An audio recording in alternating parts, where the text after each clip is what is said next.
Днес е ден 8 от моето 30-дневно предизвикателство за говорене пред камера. Целта на това предизвикателство е да говоря всеки ден между 5 и 10 минути на различна тема и да качвам видеята без никаква обработка, за да видя своя реален прогрес на края на това предизвикателство. Днешната тема е спорт. Като малък, никога нашите не са ме записвали в някакъв клуб или отбор, където децата тренират нещо заедно, например футбол, баскетбол или волейбол, карате, нещо такова, защото просто нямах желание. Това нещо да трябва да тренирам в определен час, да ходя в 7 часа в спортната зала или да пътувам, просто изобщо не ми се нравеше, затова и нямах желание да го правя. В момента изключително много съжалявам за това мое решение и не знам защо съм мислил по този начин, освен че трябва да пътувам, може би. Но днес много съжалявам, защото съм изпуснал много. Но от друга гледна точка, до 6-7 клас, всеки ден съм бил на зеленото игрище, където играехме в футбол с моите съученици от основното, или на баскетболното игрище. Играхме баскетбол, когато ни писнеше да играем в футбол, народна топка, федербал, в последствие тенисна маса. В Бургас също и ходим на плаж, плуваме, гоним се там в пясъка, каране на колела и какво ли още не. Винаги съм бил активен, но наистина съжалявам, че не съм бил в някакъв клуб, защото там човек се научава да играе отборно, научава се да бъде по-съобразителен, научава се също на много други компетентности, като това как да се движи по-координирано в пространството, а също и дисциплина, например в бойните спортове, което не казвам, че ми липсва, но в момента смятам, че ако бях ходил на някакъв такъв спорт, в момента може би щях да съм доста по-дисциплиниран. Макар че това пак не е гаранция. Аз съм си доста доволен от положението, което съм в момента, но това не е за коментиране в момента. Може би първият спорт, към който имах сериозен интерес и реших да го практикувам сам, без някой от моите приятели да ме кара, примерно както футбола, да се съберем да играем, беше тенисът на маса. И в Бургас има една зала Електра, където масите за тенис на маса са професионални. И запознах се с няколко момчета, с които започнахме да ходим и да играем редовно, може би по 2-3 пъти на седмица, и това ми доставяше истинско удоволствие. И така играехме в продължение на 2-3 години, но постепенно все някой от тях се отказваше или му писваше и накрая останах само аз с още едно друго момче и дойде моментът, когато на мен ми писна, защото просто нямаше с кой да играя толкова много и изведнъж играта ми затъпя.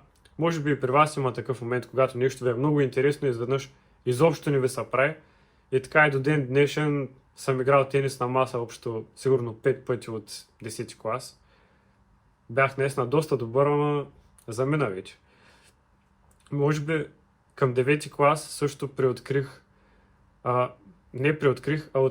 това, че искам да ходя на фитнес и макар да не съм някакъв мега здрав, нали, то в момента не можете да кажете през тениската, ама по принцип, нали, не съм от най-здравите, така да ви кажа.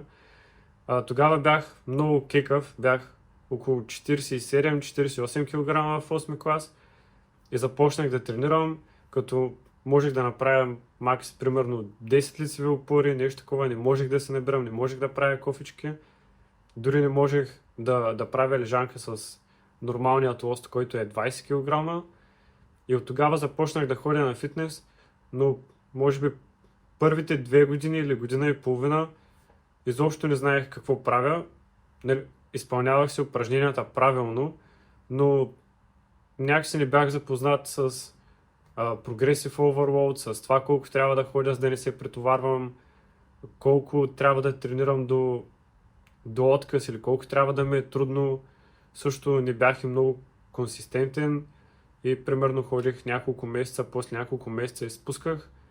И така до 10 клас, като бях, дойде карантината и тогава с съученици от основното ми училище решихме да ходим на лостове всеки ден преди училище ходихме към 6 или 6:30 на двора на училището, когато нямаше никакви хора, за да тренираме и после отивахме да караме часове, нали? Те бяха всички часове онлайн.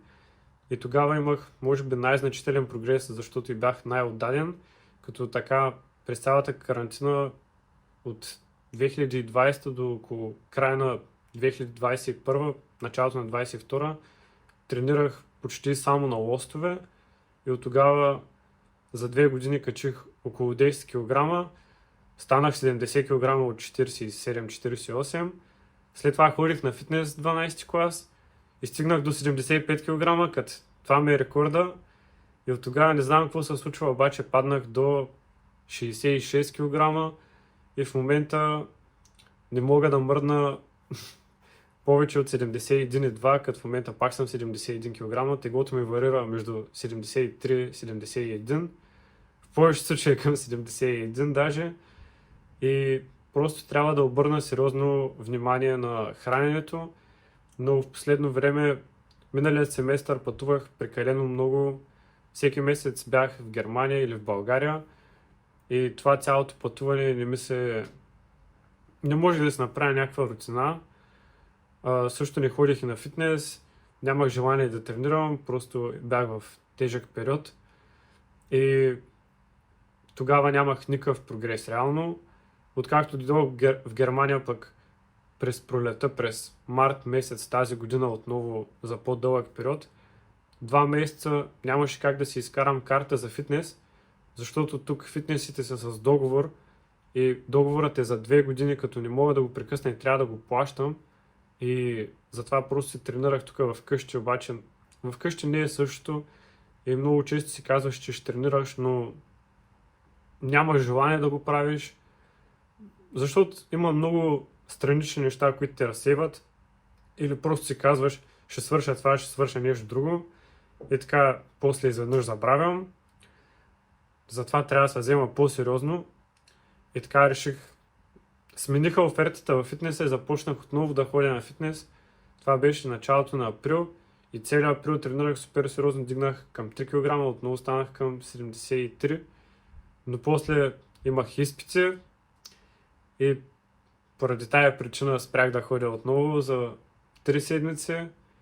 Някъде ходих около общо 5-6 пъти, като тогава бях и болен и нямах абсолютно никакво желание да ям, каквото и да е, само учих и тук бях се стресирал малко. И затова пак се върнах на 70 кг някъде.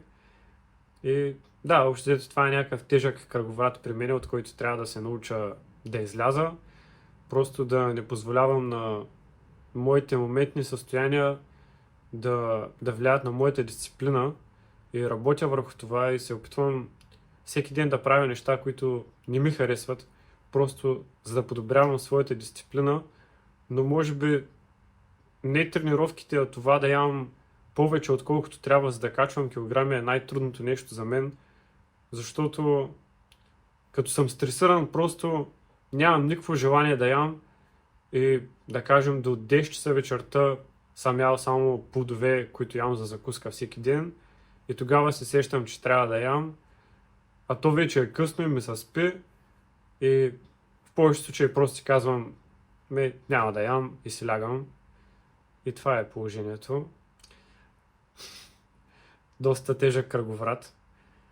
Като цяло обясних за моята спортна кариера, така доста професионална кариера и мога да сложа край на това видео. Като главна цел на видеото днес беше да говоря по-бавно, по-изразително и също да се стремя да не използвам звуци като при говоренето, когато не ми идва нещо на ум, а вместо това просто да се фокусирам върху паузите. Да, това мога да кажа за днешното видео. Ще се видим отново утре. До скоро!